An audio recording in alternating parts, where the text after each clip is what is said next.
each of us has a calling, meaning a divine purpose. We are not accidents.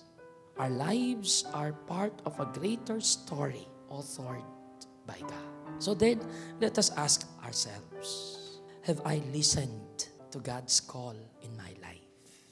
Have I responded to the call with courage and humility? In today's world, my dear friends, many are confused about their identity.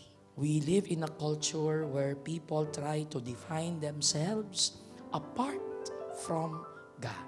But John teaches us that true identity is discovered in relationship with God. We do not invent who we are. We receive it as a gift and a call. We are called by God even from the womb. Our identity is a gift rooted in divine grace.